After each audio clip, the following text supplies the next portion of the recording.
All right, we can go ahead and get started, Dr. Johnson. So welcome, everybody. I can't believe it's already December 19th, the end of the year. This year's gone by so fast.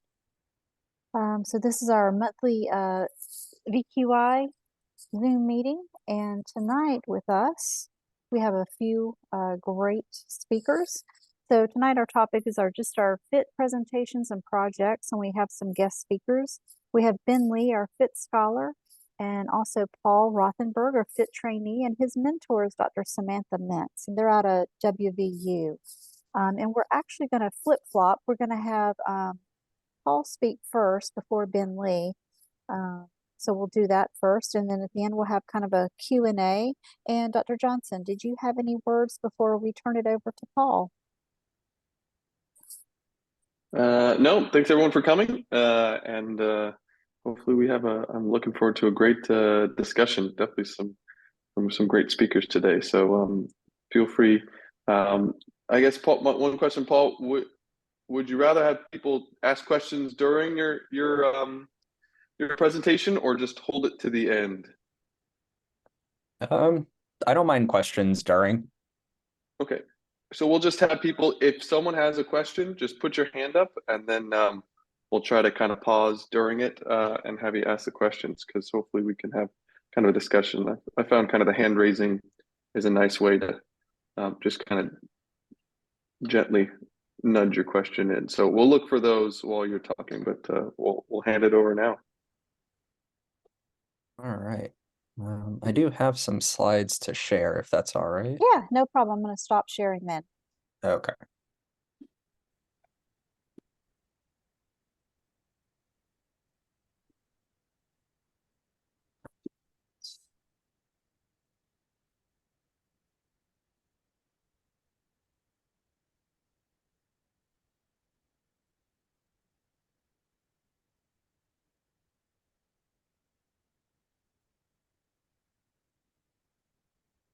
All right. Good evening, everyone. I'm Paul Rothenberg. I'm a general surgery resident here at West Virginia University. I'm also the Heart and Vascular Institute Research Fellow. So definitely appreciative of the opportunity to share the work we're doing here. So my FIT project for the year is establishing a supervised exercise therapy program here at WVU Medicine. All right, no disclosures. So supervised exercise therapy is the gold standard first line for treatment for patients with claudication. It's something that's not widely and consistently adopted, especially in resource-poor areas like we are here in West Virginia. We have not had SET available here for our patients. So this gave us an opportunity to try and identify and address barriers to implementing SET. So this way we can try and improve our patient care here. So just a map to kind of demonstrate where we are here in Morgantown and the rest of the state. So that informed how we set up kind of our initial approach to patient recruitment, but our referral area is pretty much the whole state, and we're all the way at the top here. So it does make transportation and accessing care up here in Morgantown a pretty big barrier. So just a little bit of background. So a previous regional level study by a couple of physicians in the VVSG aimed to understand why SET was underutilized. So they distributed a survey to providers within our regional group here, trying to elucidate anticipated physician barriers. So using theory of planned behavior to investigate beliefs of SET in the community. So what they found was really only that 10% of providers thought that patients had the insurance to cover SET. Only 20% of patients being able to afford transportation to and from SET. Only 42 reported SET programs in their community, but about 80% reported that patients would complete SET if available. And a big, Sorry, was that you, Dr. Johnson? Nope. Looks like. All right. Yeah, can we just make sure everyone's muted? Sorry, I think we'll try to mute everyone else. But yeah, go ahead. All right. So big unknowns were regarding insurance coverage and physician reimbursement. So that is something we've been working on addressing. So some barriers that we knew before jumping into our project was just we needed more information on available SET programs. Of course, like I mentioned earlier, there's a big lack of access and transportation to SET. And the quality of the programs in the community were also unknown. Kind of the big takeaway from that was that 0% of the people that responded thought the SET programs in their area were sufficient. So that really gave us an idea to try and get a program up and running here at our main hospital in Morgantown. So that's been the aim of our project thus far. So goals, in the short term, we wanted to improve the use of SET in patients with claudication by 10% over 12 months. And we wanted to decrease the number of interventions in patients with claudication in our clinic. And finally, we hope to try and decrease the number of patients with claudication that go on to develop CLTI. So the legwork for the project really has been performed a lot by our colleagues down in cardiac rehab. So Rhonda, who's the lead rehabilitation specialist, she and her team did a ton of legwork looking at the requisite CMS and all of the other requirements and recommendations. And they figured out their facility capacity, arranged for equipment repairs. They developed an exercise protocol and educated their staff. And most importantly, created an epic order and charge capture because that didn't even exist in our system. So with that, we met with them and worked to get the program rolled out. So we just wanted to verify that we had all the infrastructure in place. So we were able to officially roll out the program on September 18th. So we put out some information on our intranet page. We developed a patient education brochure, the physician information sheet, and we got the program up and going within our cardiac and pulmonary rehab here, which is a pretty robust program already. So they were actually able to build us this order within a week, which for our Epic was outstanding. So this had all the built-in language required by CMS for reimbursement already in the order. So that's one hurdle down. And then here's the physician or the patient education brochure. So we really wrote it to be available and accessible to patients with any education level. So a lot of our patients here have very low health literacy and some have very low literacy to begin with. So we tried to address that when we developed this patient education. So for SET itself, it's 3 sessions a week for 6 to 12 weeks, started with an introductory section. There's a couple questionnaires at the start and the conclusion, which we're hopefully going to track for improvement. And then a lot of patient education sessions, including healthy eating and smoking cessation. The metrics that we're looking at, we're using the VQI vascular medicine module to help track referrals. So things we're looking for, increasing the number of referrals placed for SET, of course, increasing the number of patients attending SET, and hopefully decreasing the number of interventions for claudication. So the metrics, we're looking at the monthly referrals, the number of patients enrolled, and then the monthly evaluation of number of interventions for claudication. The current status, so we've restricted the program to solely Morgantown residents to try and, 1, see if this program is feasible, and 2, try and remove as many barriers to accessing care here. So far, since rolling it out, we've had 6 referrals. Out of that, we've had 1 patient complete a single session thus far. Unfortunately, about 50% have been met with insurance hurdles, either pre-authorizations and just an outright denial. And then 2 patients did have scheduled appointments, but there were other issues that necessitated them to reschedule. And that's all I have for what we've been doing here so far.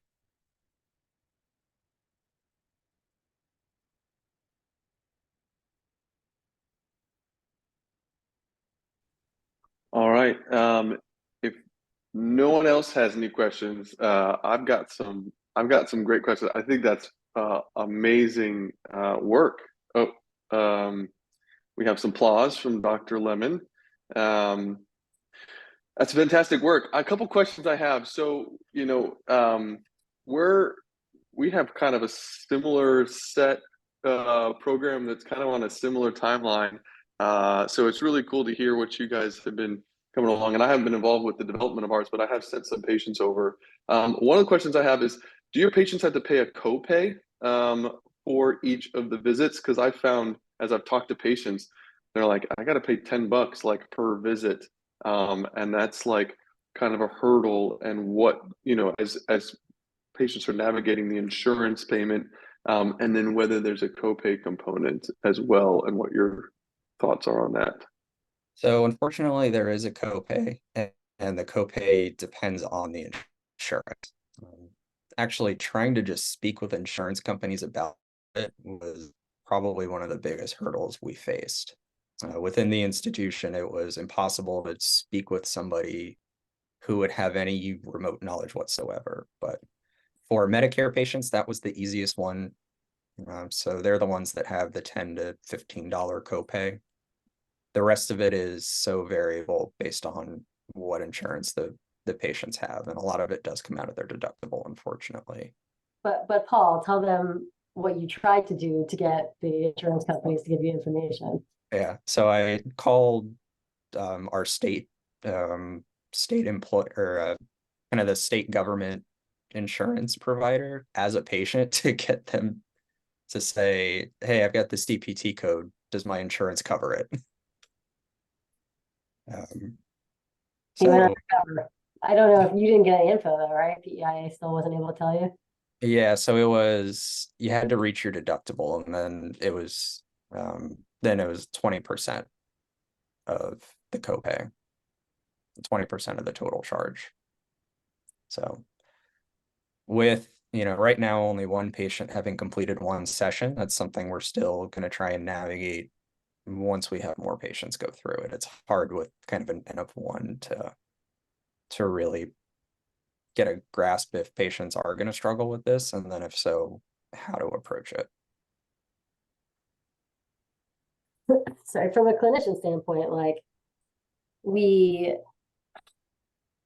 I have been referring patients for years because there's an order in Epic. And I didn't know that they had put this whole program together before in 2019, and they were rolling it out in 2020. And then with COVID and the regulations with spacing in the rehab center, it wasn't happening. So I thought I was sending all these patients to rehab and it wasn't existing. So that was what got us kind of wanting to set this up. I think one thing we have to pull the numbers of actually how many claudicants are being seen in clinic and see what percentage, because it's very low numbers. And we definitely do a healthy number of PVIs a month. So I think that's going to be something, like we do have a rural population and they do come from out of town. But I would guess if we were in an urban center, there'd be a lot more patients that would be at least ordered. I don't know if anyone can speak to that.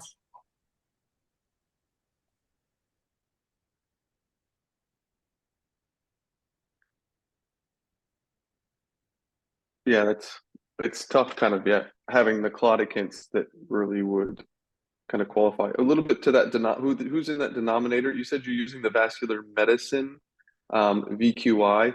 How are you deciding who and how then gets put into that vascular medicine, to then be kind of tracked? Because from my understanding, then that's creating your denominator for who are all your patients with claudicant. You're throwing them into that vascular medicine thing. So how do you determine who and when they go into that module? And then what kind of reports are you getting from VQI or from the other side? Is there a metric that they have that are tracking then whether they're getting an ambulation and participating in the ambulation program? So our abstractors are just pulling the data for us. So that's How do the they get the question. MRNs? How do they get the MRNs of who to actually abstract the data for? Like, who are the claudicants? Like Is it anyone that who doesn't get a they're scrubbing procedure- your clinic? Yeah, right. They're pulling every clinic visit. Anyone that's not getting a procedure that fits the qualifications for the vascular medicine registry are the ones that get put in there. Cool. Yeah, that's a great use for that. I haven't. That's a great use for that. Those There's modules. 7 physicians, so like we should be seeing way more. We've been going in the clinics, we put flyers, we're reminding people, we're sending out emails to like be like, don't forget. So I don't know. I mean, probably we get a lot of people that are more advanced disease and are getting interventions. That might be part of the problem, that we may not have a lot of people that are right for it, or they don't live nearby. But we have to look into it. I think Paul, our next move is to dig into the denominator a little bit more and see what we're missing and why. I see Dr. Lemon and Michaela. Yeah, we have a couple questions. Yeah. Michaela, why don't you go ahead? Okay, great project. Just out of curiosity, did the program with cardiac rehab require any sort of funding, or was the pathway kind of already set before you guys joined? No, the pathway was already set by the time we joined. So they were able to set aside a couple of their machines and rehab personnel, kind of with, the numbers that they expected from their cardiac and pulmonary rehab. To be specific, I was having lunch with our former VQI abstractor, Stacy Jardina, and I mentioned that I wish we had set. And she said, hey, why don't you talk to Rhonda? She's the head of cardiac rehab. She's sitting over there. So I ran over to her and she was like, hey, I have a whole binder. We were supposed to do this thing.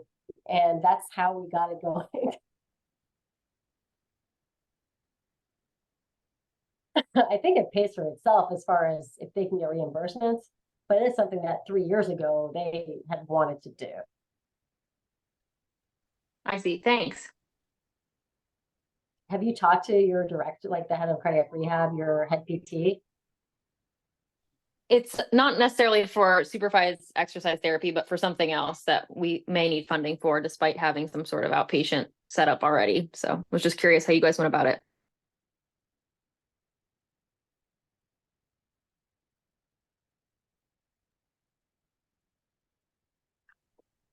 Dr. Lemon? I think you're still on mute. Thanks. 2 questions. First of all, I think it's a good start. Clearly, you're in the infancy of getting this information back. But the question number 1 about insurance, and you briefly touched on this in terms of copays from this, and I see this as a bigger problem with compliance.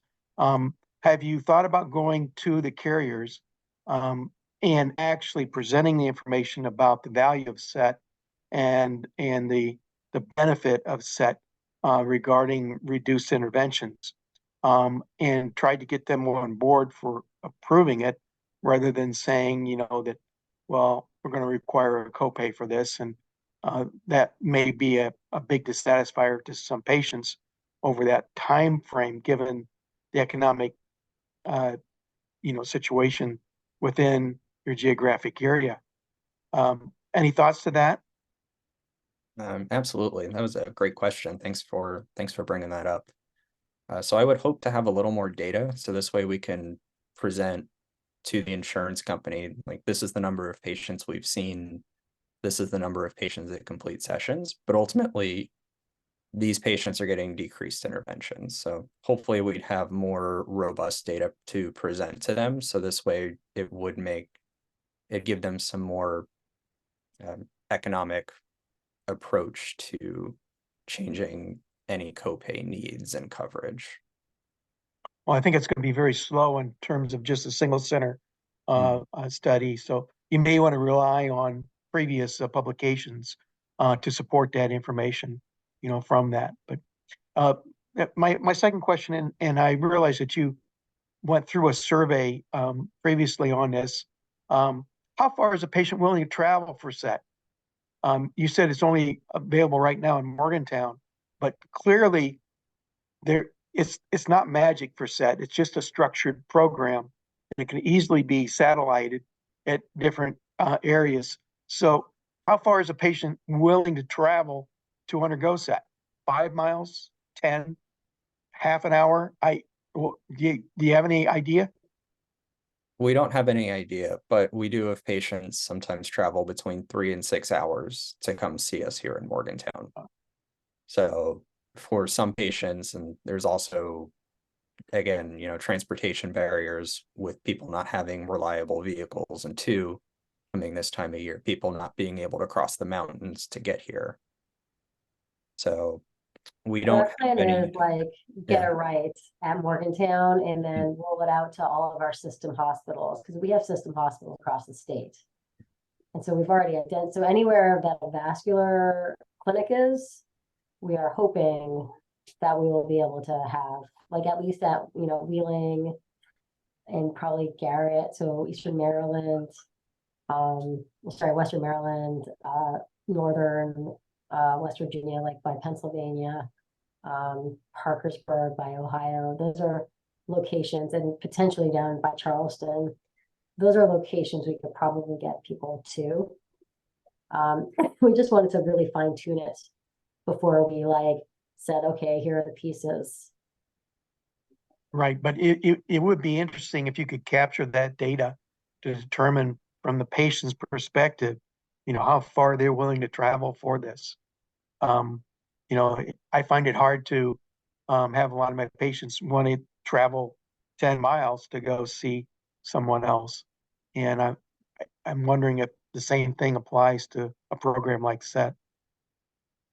I mean, 3 times a week, it's very arduous. Yeah. And you said you have 6 tracked referrals, and then 1 person's completed, and then 2 that are kind of caught up in insurance. So what's happening with the other 3? Do you have something? Because I think that's a really useful metric. Is all of the failed kind of all the people that don't have referrals that have referrals but didn't complete, have a clear kind of reason for why that referral didn't go through. So 1 person ended up admitted with a small bowel obstruction and then got multiple operations as a result.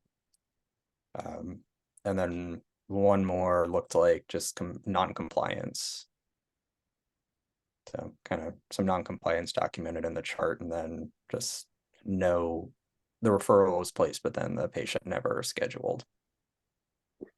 Yeah, so I think, putting those into useful buckets. So 1 is couldn't complete because of medical comorbidities, and then another one, I don't know, I would struggle with assigning non-compliance. I think definitely sussing that out in far more detail to understand why the patient couldn't adhere to that treatment regimen, and whether there's kind of a systematic way that you could kind of reach out to the patient to really kind of clarify that, whether it's a transportation issue, whether it's a copay issue, whether it's a lack of kind of ready to change and kind of adopt this new kind of lifestyle thing. And because at least the patient that I had that completed the SET, they said I did great. I was actually feeling great after SET, and then they finished the 12 weeks, and then my symptoms came back.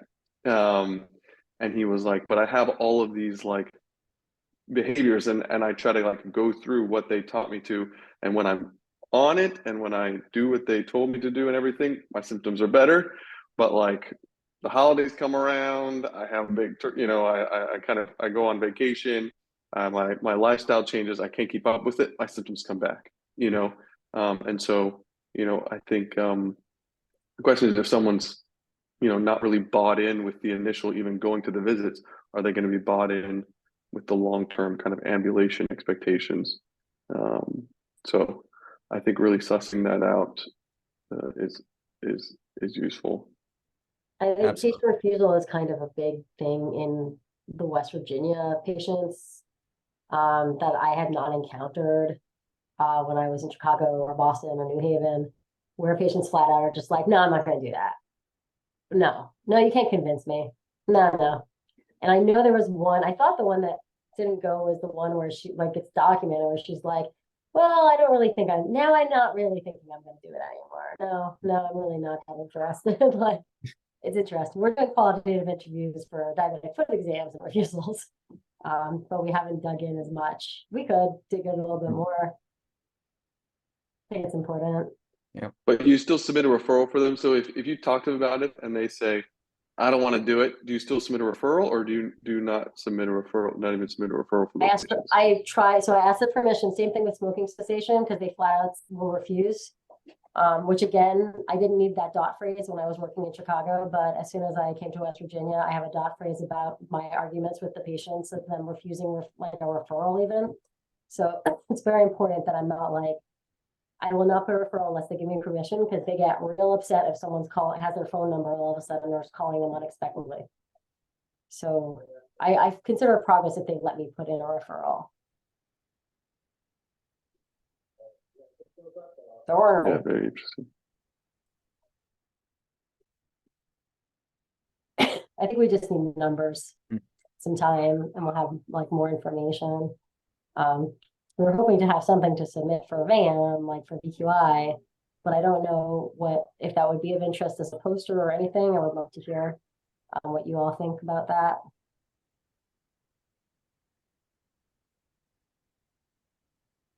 Yeah, I'm always curious. Yeah, with the denominator, is the denominator the patients that you see who are interested in doing it, and then you put in a referral? Of those patients, how many actually then go through? Because the patients who I think refuse from the beginning, do you include those in the denominator of kind of who you're trying to kind of capture in this? Wouldn't refer if they refused. Yeah, that's pretty standard.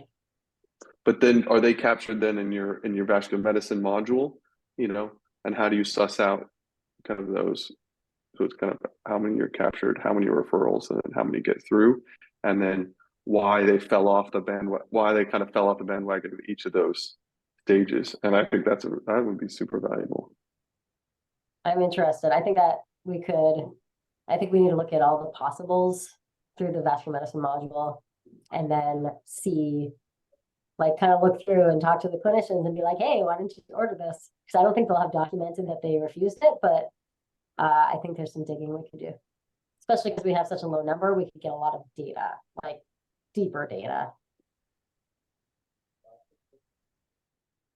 Hannah shared in the chat that it would be interesting to identify the barriers to successful completion of treatment other than insurance.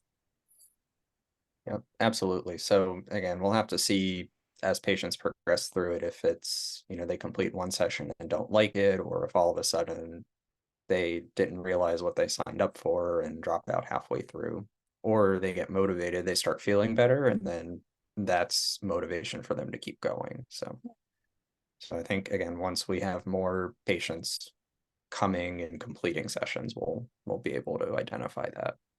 And I do have to commend Paul and Dr. Mintz for sharing this at several the Virginia regional meetings. So they've been very instrumental, sharing updates and presenting it and doing surveys through their regional meetings. So that's also something I did want to share with the other FIT trainees here tonight. There's something to consider. Again, Paul and Dr. Mintz, they've done very well through their regional meetings and, sharing their project and using their regional meetings to do their survey, talk about this set program. So that's also something you can consider as well. And I think Dr. Lemon had his hand up too. Yeah, just one other thought, and seeing that I'm a 70-year-old, fortunately I don't have claudication, but I wear a Fitbit device, which tracks my number of steps and the time that I'm taking those steps, much like an Apple iPhone does too. And so for those who maybe could not afford or won't pay for a set program, that the alternative may be to give them the option of seeing if they could track, their activity level, even though it's maybe not quite structured. It certainly can give you a time that they can add the number of steps in at a point in time that might increase your denominator of patients for your program. That's a good suggestion. Thanks for bringing that up. It would be interesting too to potentially see for patients that do complete the structured set, I guess what the relative number of steps they take is, and if that would correlate with a certain amount of steps taken with the Fitbit throughout a day. One of the questions, yeah, you had mentioned also the VASQL and some of the other data that you're capturing. Is that a part of the structured?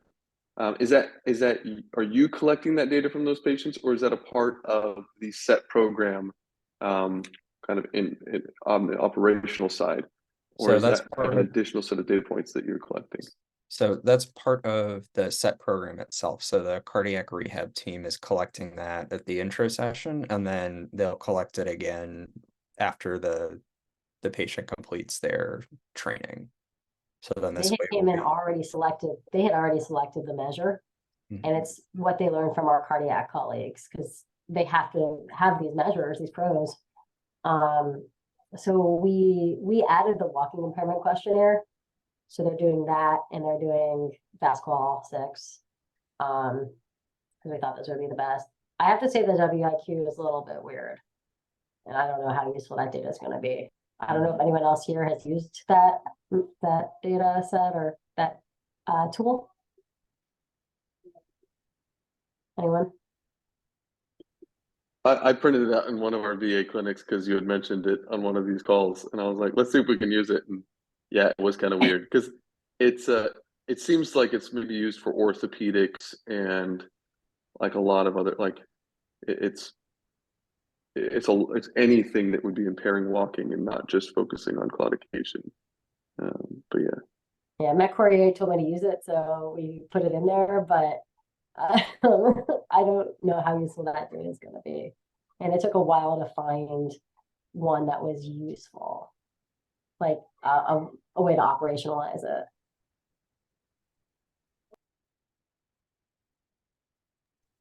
But yeah, I mean, I think that data is great, and even if you don't meet your aims, because I think you have very aggressive aims, to try to get out of it. I think identifying what those barriers are to why maybe you didn't accomplish those aims will be very valuable. Yep, absolutely. These were revised. He had more lofty aims right from the start. I just don't point that out. I told him long term was like a 20-year goal, but that's all right. No, it's great. It's great.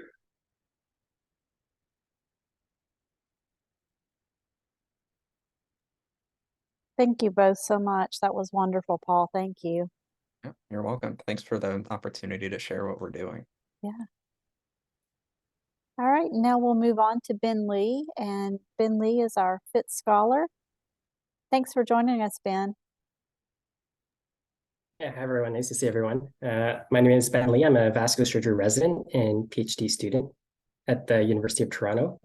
And thank you to Betsy and Dr. Johnson for asking me to come and give a quick update about my FIT project. So I've been a FIT scholar for the past 2 years. And my project focuses on using machine learning methods to develop risk prediction tools for different vascular operations. I don't have a formal presentation to share with you, but I'll just put in the chat some of the papers we've been able to publish over the past few years so that you can get a sense of the work I've been able to do as a FIT fellow. So essentially, I've been using the VQI database and going through mainly the arterial registries. And we select the most relevant outcomes that we think are for each of the different procedures. So, for example, stroke or death after carotid interventions, MACE after aortic interventions, and MALE for lower extremity revascularization. And then we train machine learning models to predict those outcomes that are procedure specific using primarily preoperative data like demographics, comorbidities, medications, investigations, anatomic characteristics, and any procedure-specific characteristics as well. So we train machine learning models like neural networks, XGBoost, and other methods, and then we compare that to traditional statistical methods like logistic regression and see how well it performs. I won't go into the technical details of how we train these models, but you can get a sense of this from the abstracts from these papers. But essentially what we've been able to show is that these newer machine learning methods can outperform traditional statistical methods in predicting procedure-specific outcomes after vascular operations. And I think that's helpful because it means that there's potential to improve some of our current risk prediction tools. And now that we've been able to demonstrate this, I've been working with some of the data scientists and leadership at VQI to update the current SVS VQI online risk calculator from traditional statistics to more advanced machine learning methods. So I've also been able to present some of this work at VQI at BAM over the past few years, and I would strongly encourage you to do so as well. I think it's a really good opportunity to share your work with some of the experts in the field and get really good feedback. I think attending the meeting is a good opportunity to learn more about VQI, some of the inner workings behind it, how the data is collected, how it's managed. You can hear from database managers, data scientists, and some of the leadership, and you can kind of get a better sense of where VQI is at and where it's heading. And I think it gives you a lot of opportunity to develop really important collaborative relationships and also think of ideas for new projects moving forward. I think that the VQI BAM abstract submissions are open now on the VQI BAM website. And you can submit for either poster or podium. And again, I would strongly encourage you to do so. I think it's a great learning opportunity. So that's all I have, and happy to answer any of your questions about AI or my FIT project or any other questions. I do want to share, Ben Lee has also been instrumental. He's presented at the Canadian regional meetings on several occasions. And again, as he shared, VQI at BAM, whether it be rapid fire presentations, poster presentations, he has been just very instrumental in sharing about various projects. And these are just a very few minor publications. He's being very modest. He has been, he is very busy. And we appreciate all of his hard work and efforts. And we enjoy working with him in his FIT Scholar years here at the PSO as well. So he is a wealth of knowledge. But as he did share, you know, with the VQI and the VQI at BAM and the regional meetings and doing poster presentations and rapid fire, it is a great networking resource for you. You know, it's free. It's, you know, just something for you to learn more about our VQI data, how to approach it, how to, you know, use it and how to apply it. So with that, I will open the floor up for questions for Ben. And thank you, Ben. That was great.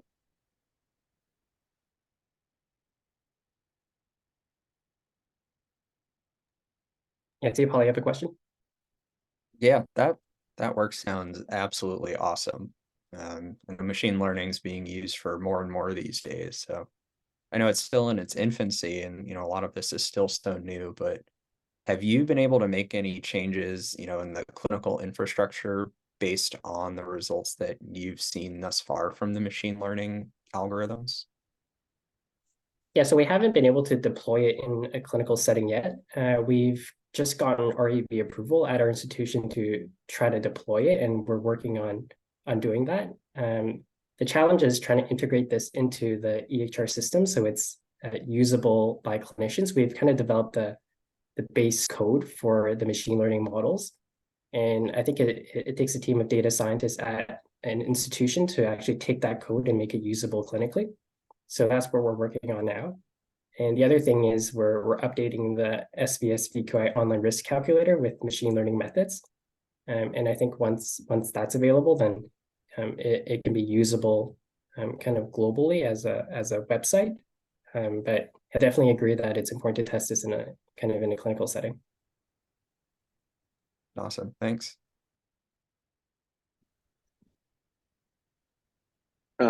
Yeah, man, this stuff is absolutely fantastic, and the papers are, you know, a great read and a great thing to look at. But I also want to point everyone to, you know, Ben's also put this all up on GitHub, and all of his code is just available to everyone, which I mean is just mind blowing. In that, you know, he's really, you know, you're really kind of putting transparency out there, because a lot of these, you know, machine learning algorithms and AI stuff, people put them in a black box, you know, and they try to kind of protect it with IP and they keep it all hidden.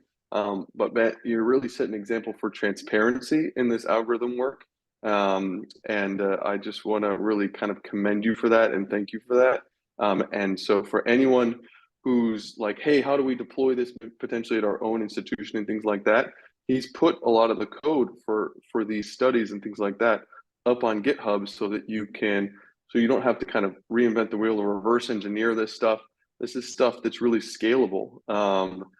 So I really want to kind of commend you on that, because that is next level stuff. I mean the publications are awesome and like should be commended, but the code that you're putting up on GitHub is that's really going to change I think how people do things. So you want to kind of highlight that as well. So it's fantastic. Yeah, thanks, Dr. Johnson. So before we kind of embarked on these projects, what we did was we did a review of the AI literature in vascular surgery. And like you said, we found that a lot of academic papers, they would describe their ML algorithm and say that it works really well, but they don't actually put out, like you said, the code or a mechanism by which the reader can actually either validate the model or actually use the model. And so that was really important for us to, as you said, to have this transparency and not just say, you know, our model works well, but to actually put out the model along with the code, so that readers can actually look through the technicalities of the code and have a mechanism for implementing this into their practice. Yeah, because I think that the real power of some of this stuff is, so I mean the risk calculators are great, you know, and I think a great way to kind of put into the workflow where people can kind of sit down with their patient, plug the stuff in, have it go down, and that kind of educates the conversation with the patient. But I think some really cool things is where you kind of bake it into Epic or bake it into, so you have some kind of risk guided pathways and things like that. And what's cool is people can take this code, validate it on their own cohort, make sure that their cohort aligns, you know, that it has the same metrics when they look at their own patient, patient cohort, that may be a little bit different than exactly who the patients are that are in VQI, when you kind of look at just your exact patient cohort. But you know, people can actually take the code and apply it to their own cohorts. So I think that's fantastic, and really excited to see kind of where else that goes. Yeah, I agree. Dr. Mink? Hey, I remember your talks that you gave at VQI at BAM, and I thought they were fantastic. And I think you are able to actually communicate this really complicated stuff to clinicians. So I just really want to commend you for that as well. And not only that, but I think the VQI RAC, we've gotten so many proposals for machine learning that felt like they were just trying to abuse us to get to mine data. And so the way that you guys approached it, I thought it was like, I'm really happy that you guys were the ones to take that data and use it for VQI. Just, you know, more compliments, but I'm like, the data's in good hands, and I'm really happy that you guys are doing this work. Yeah, thanks, Dr. Mink. Yeah, I agree. I think there's a ton of data available with VQI. And as you said, one of the problems with some machine learning approaches is that, like, if you want to build a model to find an association between, you know, your variables and outcomes, you'll probably be able to do that. But I think it's important to define things a priori and say, you know, these are the specific clinically relevant outcomes that we want to look at, and these are the variables that we want to use to build our model, so that, you know, you actually build a model that doesn't just show a significant association, but that's actually kind of clinically useful. Dr. Lemon?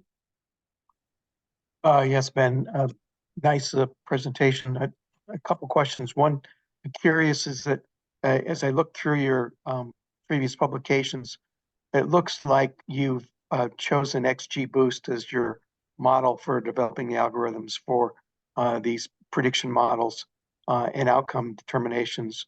But you also compared several other models, if I'm not mistaken, and used the area under the curve as to see which one was a better predictor for that. My question is, will that model, XGBoost, be the best one for all the evaluations that we have for our databases, or could it change depending on the data points and elements in the databases to a different model? And then the second question is the area under the curve in terms of that the best evaluator for its performance? Yeah, thanks for those excellent questions. So I think for now, I think XGBoost, we've demonstrated it to work well across these 4 registries. So we looked at carotid endarterectomy, open and endovascular AAA, and low extremity bypass. And each of the times we tested 6 of what we thought were the most up-to-date machine learning models and the ones that we thought would perform the best based on the literature, and XGBoost performed the best each time. And it wasn't surprising to us because even in prior literature, XGBoost has almost always demonstrated the best performance when compared to other models, especially for structured data. For unstructured data, other models might work better, but for structured data like BQI, XGBoost seems to work the best. I think moving forward, there will be new machine learning models that are developed, and I think every day new models are being developed. So I think it's important to repeat these studies regularly with updated machine learning techniques, and perhaps one day there will be a model that, and most likely one day there will be a model that performs better than XGBoost. I think for now, XGBoost, it will probably perform the best with structured data. And then I think in terms of your second question, so we picked area under the curve because it's the most commonly reported discriminatory metric for assessing the performance of clinical prediction tools, and it takes into account both the sensitivity and the specificity of the model. Yeah. So some models can have really good sensitivity, but poor specificity, and also vice versa. So this metric takes into account both. It's not a perfect metric. So we also looked at things like positive predictive value, negative predictive value. We created calibration curves and calculated Brewer scores. And these are other ways of internally validating your model on top of using area under the curve, which is one metric. And our XGBoost model outperformed the other machine learning models using calibration plots, Brewer scores, and these other secondary metrics as well. Very good. Ben, and through this work, because you're really limited, with these machine learning models, you can make the most of the data that you have, but there may be features that are out there that other studies have found associated with an outcome, such as, some of the work looking at plaque morphology and things like that. Is there any work kind of as you've been working here and, working with this, these models and looking at previously published models from other data sets, feedback to VQI to say, hey, our model could be better if we were able to incorporate this variable that's been associated with these outcomes in these other studies, and to use this as a platform to kind of really understand what variables are of most value within the VQI registry and which variables might be reasonable to be added and collected to then improve these models by actually expanding the feature cohort that you have and what you're working with.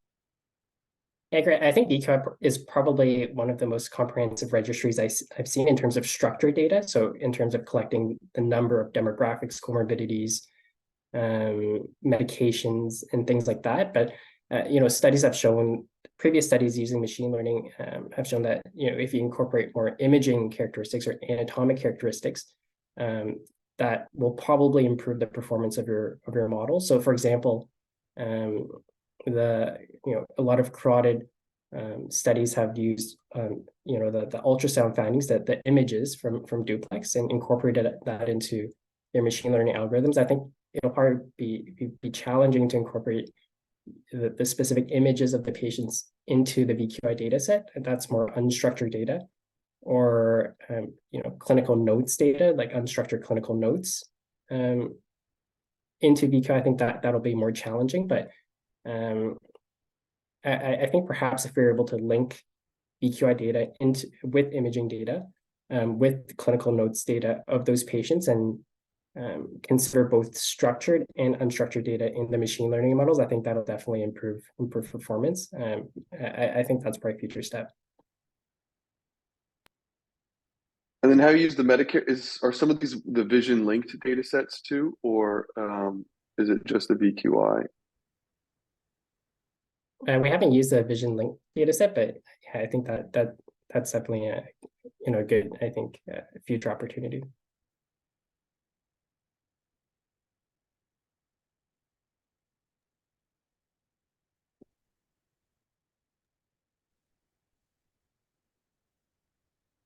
Yeah, awesome stuff. I mean, I think, is there a way to kind of scale what you're doing so that kind of, people can contribute to this? Because, this is, what's great is I think you're kind of creating a platform for machine learning to kind of build, but now, creating an algorithm for every outcome, for every procedure and stuff like that, it's just, it seems like you're kind of limited by time. So what's the method to kind of scale that to really meet all of the interested outcomes and kind of models that could potentially be developed? Yeah, so we've been working with the data scientists at VQI, and they've been both validating our models and also seeing what new models can be built with additional VQI data. We've also made our code public available, like you said, and we've gotten a lot of emails from different data scientists, clinicians, researchers who are interested in this work and want to contribute. And so I think having that foundational code, we're able to share with them and discuss with them our thinking and our methods, and they're able to build on that as they wish on new procedures, new outcomes, different variables. And I think we've kind of created that foundation for others to build on.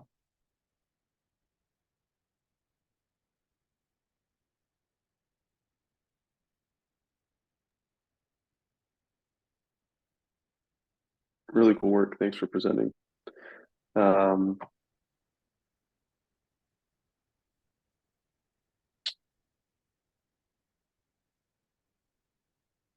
I did just put in the chat, if you're interested in doing a QI post for a podium presentation or a rapid fire presentation, you can submit an abstract to myself or Jim, and all of that information can be found on the VQI website. And we'll be happy to help you if you have any questions as well. Han is also a great resource for doing posters as well and podium presentations.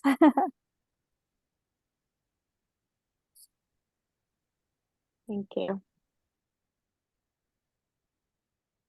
Well, Dr. Lee, Dr. Rothenberger, Dr. Mintz, thank you so much for coming on. I mean, these were fantastic conversations. I hope everyone enjoyed them as much as I did.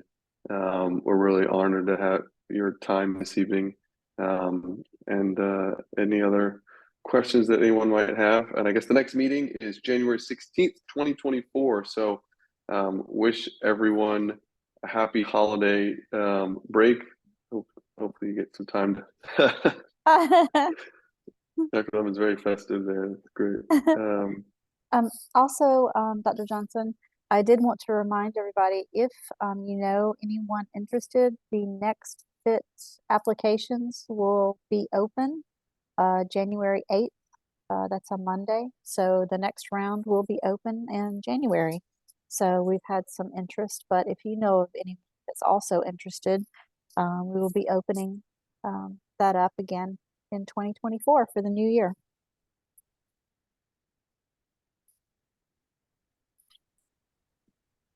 Fantastic.